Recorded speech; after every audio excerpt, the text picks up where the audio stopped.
Hello guys, this is Prem. Welcome on my YouTube channel economic classes. इस video में हम discuss करेंगे important MCQs on micro economics. ये बहुत ही important series है आपके एग्जाम के ठीक पहले, जहां पर हम प्रीवियस ईयर क्वेश्चंस या कुछ जो मोस्ट एक्सपेक्टेड क्वेश्चन है आपके एग्जाम को लेके उसका कंप्लीट एक्सप्लेनेशन के साथ उसको डिस्कस करने वाले हैं। अगर आपने मेरे चैनल को अब तक सब्सक्राइब ना किया है तो जरूर सब्सक्राइब करें और अपने दोस्तों तक भी इस वीडियो को शेयर करें। चलिए शुरू करते हैं। First question is, if the total expenditure on goods fall as its price falls, this indicates that अगर किसी वस्तु के प्राइस में कमी होने पर उसके टोटल एक्सपेंडिचर में भी कमी आए तो ये क्या इंडिकेट करता है? ऑप्शंस दिए गए हैं। Elasticity of demand is greater than one, price elasticity of demand is less than one, price elasticity of demand is greater than equal to unitary, या फिर price elasticity of demand is infinity, जिसको हम perfectly elastic कहते हैं। तो इसका correct answer क्या होगा?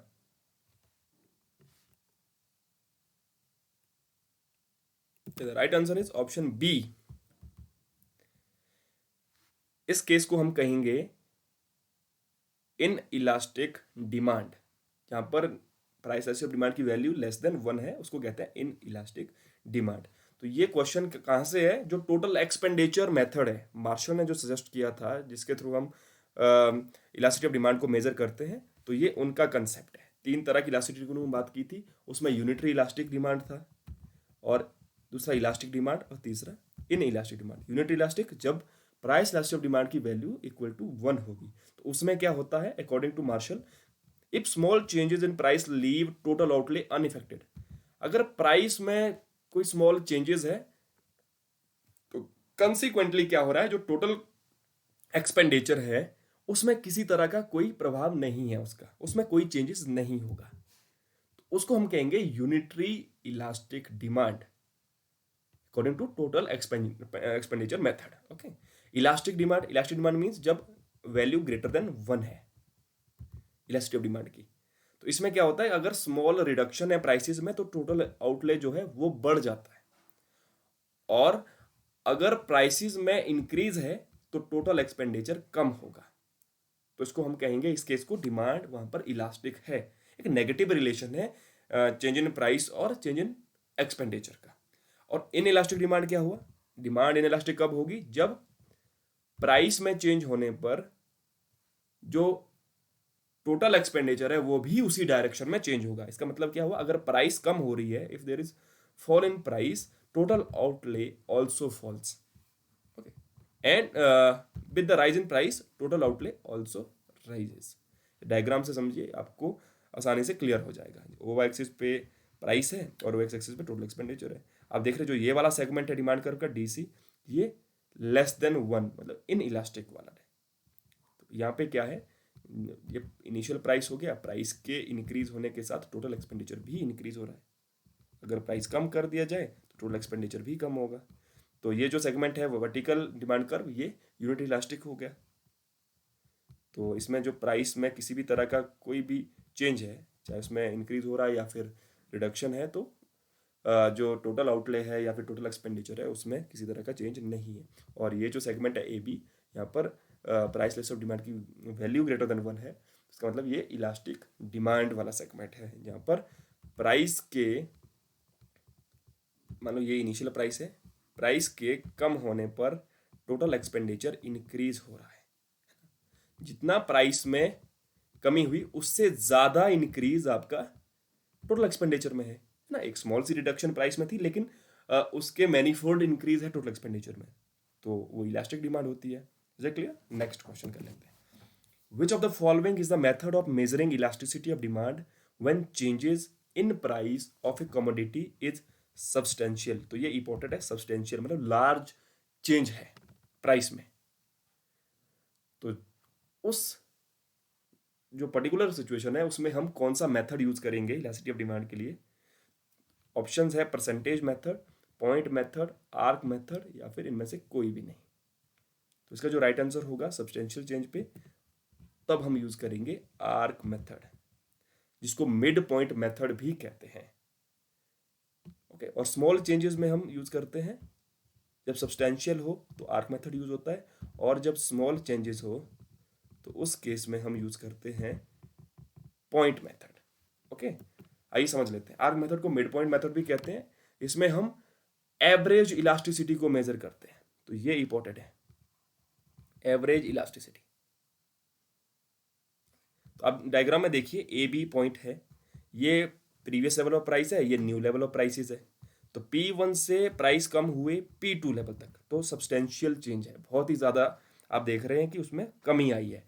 तो आप ए पॉइंट से बी पॉइंट पे खिसक गए, अब आप Q2 क्वांटिटी डिमांड कर रहे हैं। ओके, तो एक आर्क यहाँ पे फॉर्म कर रहा है, जो हमारा डिमांड कर्व है वो एक आर्क की तरह हो गया है। तो और इस केस में अगर हमने प्राइस रेशियो ऑफ डिमांड को मेजर करना है तो वो क्या होगा, आप देख सकते हैं फॉर्मूला है प्राइस रेशियो ऑफ डिमांड का in case of arc method.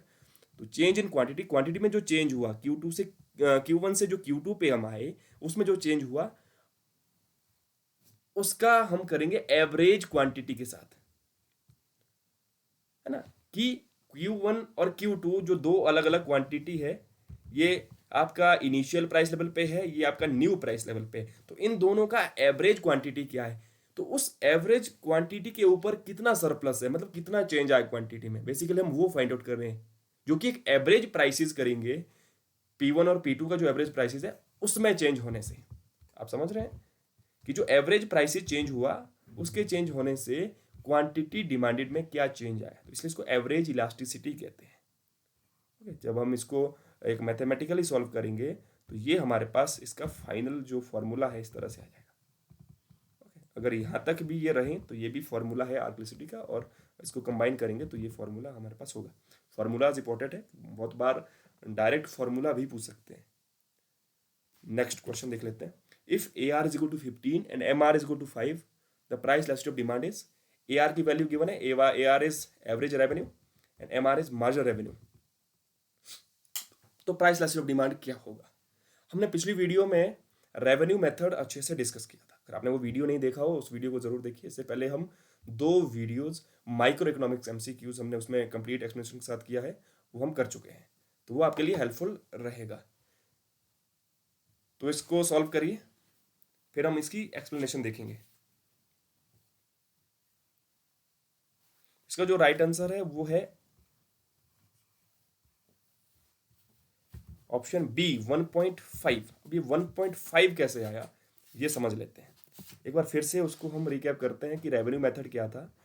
जैसे हम जानते हैं कि टोटल रेवेन्यू बराबर होता है प्राइस इनटू क्वांटिटी, और इसका जो फर्स्ट डेरिवेटिव होगा वो होगा MR मीन मार्जिनल रेवेन्यू।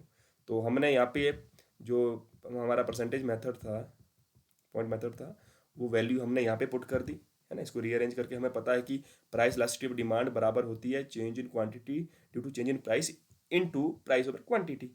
तो इसको हमने यहाँ पर इस इक्वेशन में इस तरह से इसको रीअरेंज करके हमने इसको पुट कर दिया, जो कि 1 - ED इंटू PQ है। जब हम इसको यहाँ पे पुट करेंगे और इसको जब सॉल्व करेंगे तो ये 12 के माइनस हो गया, Q का Q ED हो गया, और ये P/Q यहाँ पे आ गया जब हमने ब्रैकेट खोला।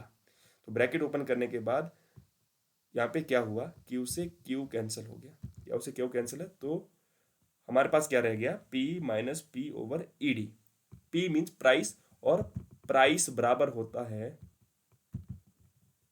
एवरेज रेवेन्यू के, मतलब पर यूनिट ऑफ रेवेन्यू वो उसका प्राइस होगा।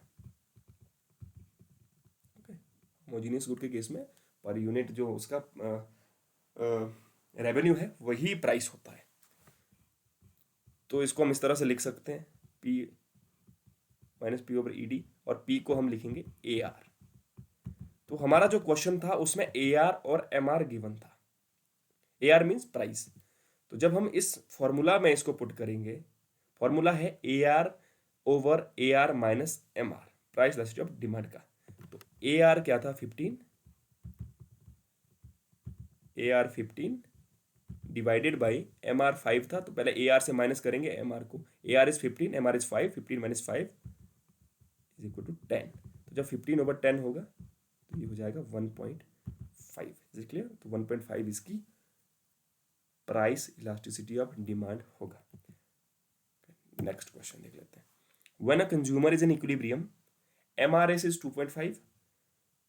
If the price of commodity Y is 16, then what will be the price of commodity X?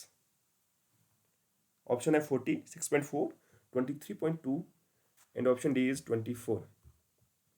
तो क्वेश्चन को अच्छी तरह से पहले पढ़ो, समझना है। हमारे पास गिवन है MRS।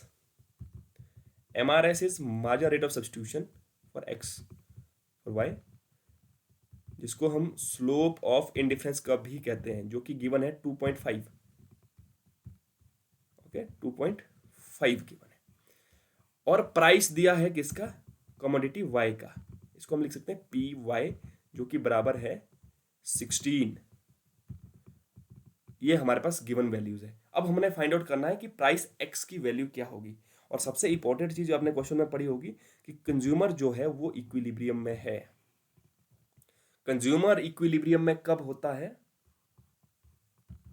जब जो बजट लाइन है थी कंज्यूमर की, वो टेंजेंट कर रही है आईसी कर्व को। IC curve is indifference curve. ये कंज्यूमर इक्विलिब्रियम है। तो यहां पे इसको टेंजेंट कर रही है, ये इक्विलिब्रियम पॉइंट है। ओके, ये प्राइस दिया है या फिर कमोडिटी दी है, वाई कमोडिटी लिख लो, एक्स कमोडिटी लिख लो। अगर हम बजट लाइन के केस में कहेंगे तो ये प्राइस होगा वाई का और ये प्राइस होगा एक्स का। ओके, इस प्राइस पे उसको खरीद रहा है। तो ये इक्विलिब्रियम पॉइंट है जहां पर ये दोनों एक दूसरे को टेंजेंट हो रहे हैं। टेंजेंट होने का मतलब है कि यहाँ पे दोनों की स्लोप जो है बराबर है। तो MRS स्लोप है आईसी कर्व की, और स्लोप ऑफ बजट लाइन, ये आपको पता होना चाहिए कि बजट लाइन की स्लोप क्या होती है। तो अगर रिकैप करेंगे, जब हमने बजट लाइन डिस्कस किया था पिछले वीडियो में, तो स्लोप ऑफ बजट लाइन क्या था? Price ratio of two commodity PX over PY। तो इसका मतलब है इक्विलिब्रियम पॉइंट पे ये बराबर होने चाहिए। PX over PY is equal to MRS for X for Y। तो ये इक्विलिब्रियम हुआ। तो जब MRS हम इक्वेट करेंगे, ये हो जाएगा PX, तो हमने फाइंड आउट करना है। PY की जगह हम 16 कर देते हैं, MRS की जगह हम 2.5 करेंगे। तो बेसिकली PX हम कैसे फाइंड आउट करेंगे? इसको क्रॉस मल्टीप्लाई करके, ये क्रॉस मल्टीप्लाई हो जाएगा।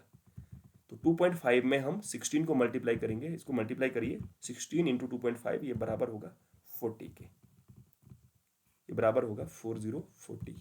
तो ऑप्शन ए जो है वो करेक्ट है। इसको एक अच्छी तरह से समझिए कि ये हमने कैसे सॉल्व किया। तो जैसा कि आप जानते हैं कि MRS जो होता है वो इंडिफरेंस कर्व का स्लोप है, जो नेगेटिव स्लोप इंडिफरेंस कर्व होता है, कि ये change in X due to sorry, ये हमें स्लोप बताता है change in X to change in Y. Okay, जो हम एक्स कमोडिटी का कंजम्पशन जो इंक्रीज कर रहे हैं, उसके लिए हमें वाई कमोडिटी का कितना फॉरगोन करना पड़ रहा है, कितना सेक्रीफाइस करना पड़ रहा है, वो हमें बताता है स्लोप ऑफ इंडिफरेंस कर्व, जिसको मार्जिनल रेट ऑफ सब्स्टिट्यूशन भी कहते हैं। नेक्स्ट क्वेश्चन हमने मैच करना है items list 1 with items in list 2। List 1 में देखिए क्या क्या चीजें हैं और लिस्ट 2 में देखना है। लिस्ट 1 में पॉइंट ऑफ टेंजेंसी पे बजट लाइन है, सेट ऑफ इंडिफरेंस कर्व है, various combination that a consumer can purchase, various combination of to commodities that give the consumer equal satisfaction. Okay, तो ये इनकी डेफिनेशन है, ये कंसेप्ट्स है। तो बजट लाइन है, इंडिफरेंस कर्व है, इंडिफरेंस मैप है, कंज्यूमर इक्विलिब्रियम आपके पास लिस्ट 2 में गिवन है। तो सबसे पहले ए पढ़ लीजिए कि point of tangency budget line ये क्या है, इसको हम क्या कहते हैं, और सेट ऑफ इंडिफरेंस कर्व को हम क्या कहते हैं, और बाकी जो 2 ऑप्शन है इसको भी पढ़ लीजिए। तो इसका करेक्ट आंसर क्या होगा?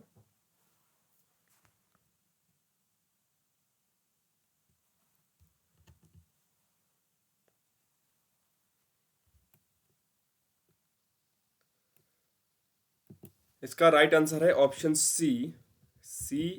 पहले का जो फोर्थ ऑप्शन है वो है, पहले को हम फोर्थ के साथ मैच करेंगे।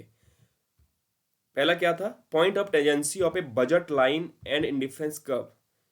जहां पर बजट लाइन और इंडिफरेंस कर्व एक दूसरे को टेंजेंट करते हैं, उस पॉइंट को हम पिछली जो हमने डिस्कस किया था, यहां पर ये जो पॉइंट हमने डिस्कस किया था, इसको कहते हैं consumer is in equilibrium. Consumer equilibrium point हम इसको कहते हैं। क्लियर? तो पहला जो होगा वो फोर्थ के साथ मैच होगा, और सेकंड थर्ड के साथ सेट ऑफ इंडिफरेंस कर्व, इसको कहते हैं इंडिफरेंस मैप। और various combination that a consumer can purchase, वो कॉम्बिनेशन जो कंज्यूमर खरीद सकता है 2 कमोडिटीज के, वो हमें बताता है बजट लाइन। क्या होता है, बजट लाइन। और various combination of two commodity that gives the consumer equal satisfaction, उसको कहते हैं इंडिफरेंस कर्व। इंडिफरेंस कर्व जो कॉम्बिनेशन होते हैं टू गुड्स के जो कि इक्वल सेटिस्फेक्शन यील्ड करता है कंज्यूमर को, उसको कहते हैं इंडिफरेंस कर्व। ये इंडिफरेंस कर्व की डेफिनेशन है। जो यहाँ पे पॉइंट ए है और पॉइंट बी है, ये इक्वल सेटिस्फेक्शन पॉइंट होंगे। Next question, which of the following is the correct definition of the law of diminishing return. Law of diminishing return की करेक्ट डेफिनेशन क्या है? आपके पास चार डेफिनेशन दी गई है, चार ऑप्शन में, आपने बताना कौन सा सही है। पहला है, if extra unit of one variable input are added to a fix amount of all other input, then sooner or later the marginal return will get smaller. Second है, if extra unit of one variable input are added to a fixed amount of all other input, then the marginal return will always get smaller. If extra unit of all variable input are added to a fixed amount of all fixed input, then the marginal return will always get smaller. या फिर if extra units of all variable inputs are added to a fixed amount of all fixed unit, then sooner or later the marginal return will get smaller. तो ये अच्छे से आपको समझना है। यहाँ पर लॉ ऑफ डिमिनिशिंग रिटर्न की बात हो रही है, जो कि वेरिएबल जो वेरिएबल प्रोपोर्शन जो लॉ है उसको हम लॉ ऑफ डिमिनिशिंग रिटर्न भी कहते हैं। तो इसमें करेक्ट क्या होगा? जब रिटर्न टू ए फैक्टर का ये लॉ है, शॉर्ट टर्म लॉ है, तो वहां पर सिर्फ एक ही वेरिएबल इनपुट होगा। तो जो ऑल वेरिएबल इनपुट्स है वो हम इससे हटा देंगे, हम वन वेरिएबल इनपुट की बात करेंगे कि एक जो वेरिएबल इनपुट है यहाँ पर भी है और यहाँ पर भी है। इसमें हम देखेंगे कौन सा सही है या कौन सा गलत है।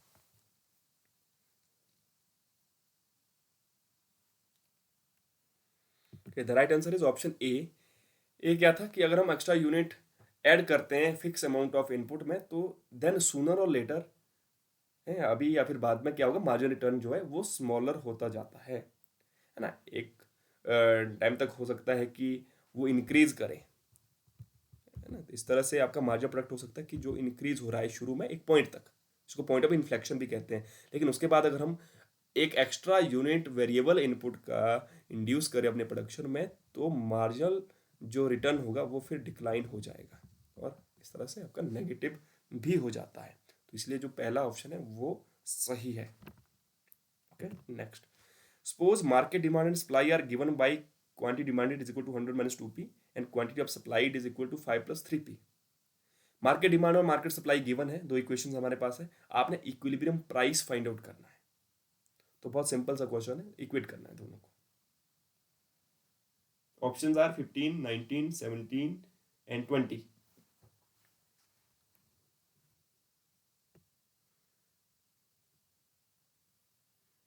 The right answer is option B. B is 19। तो कैसे हमने इसको फाइंड आउट कर सकते हैं?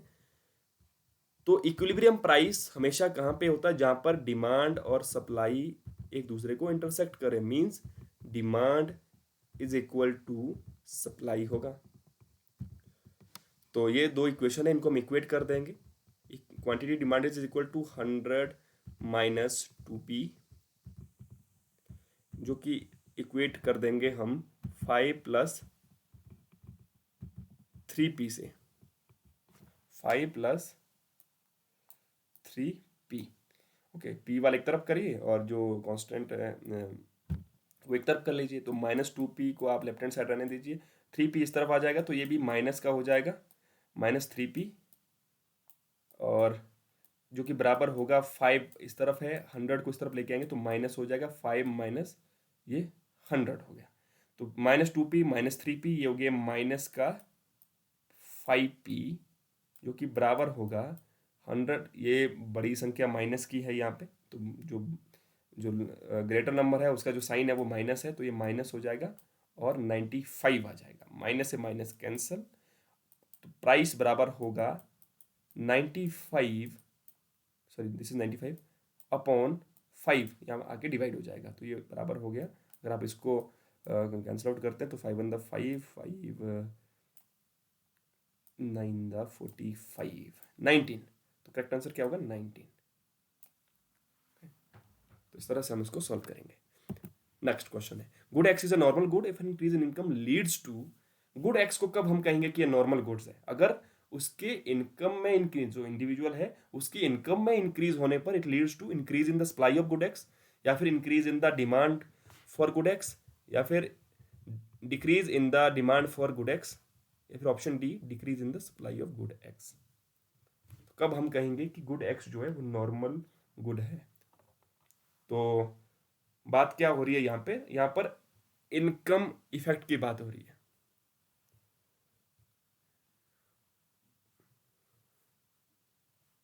और मैं आपको बता दूं कि नॉर्मल गुड्स के केस में इनकम इफेक्ट पॉजिटिव होता है।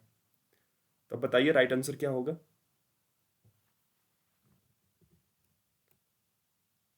The right answer is option B, an increase in demand for good x.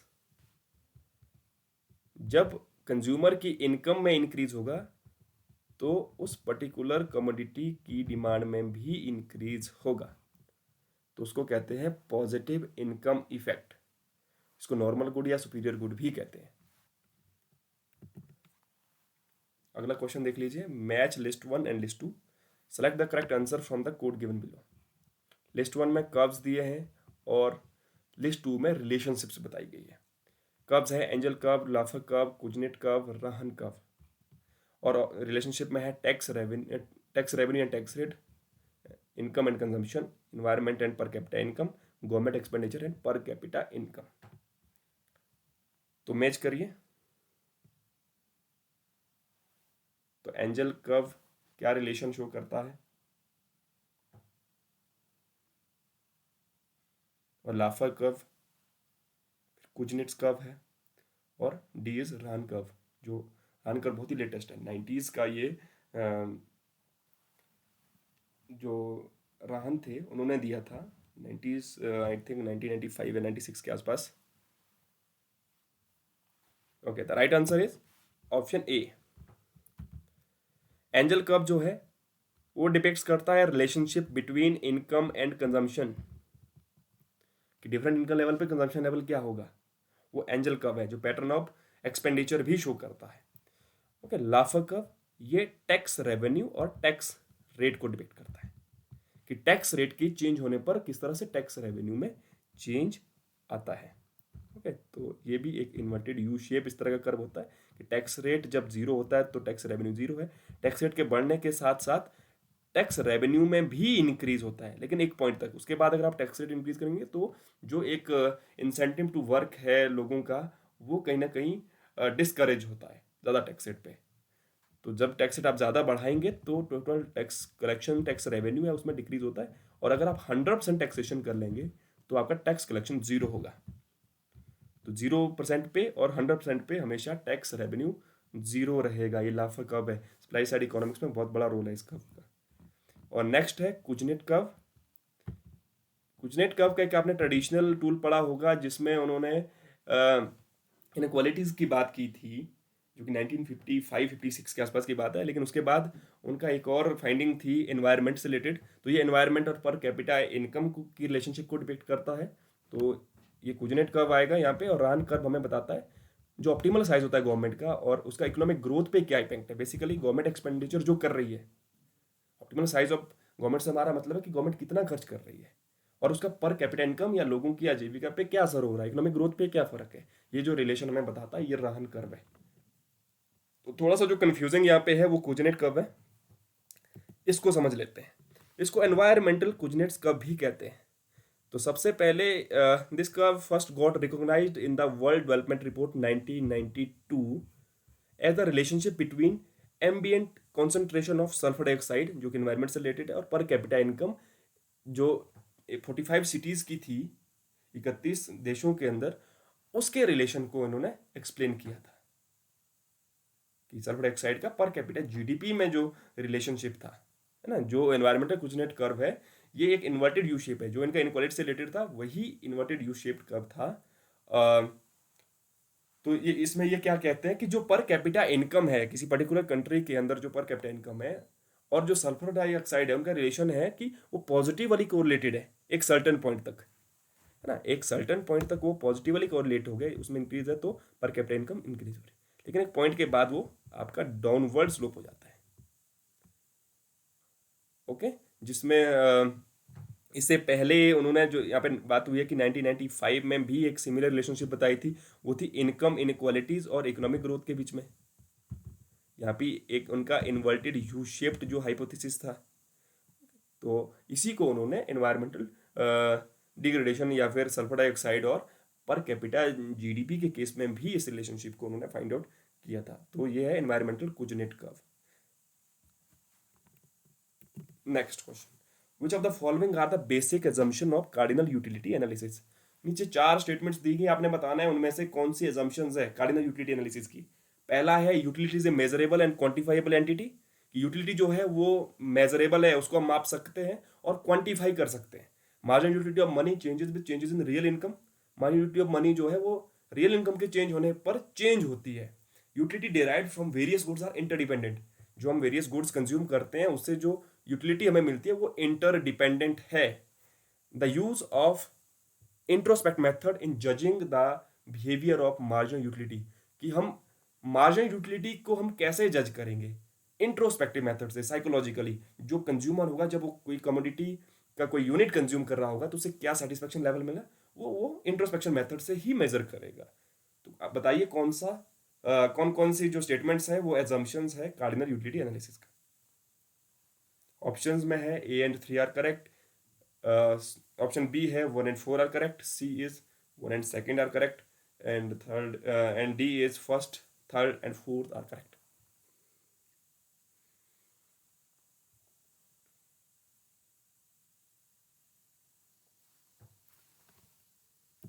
The right answer is 4th।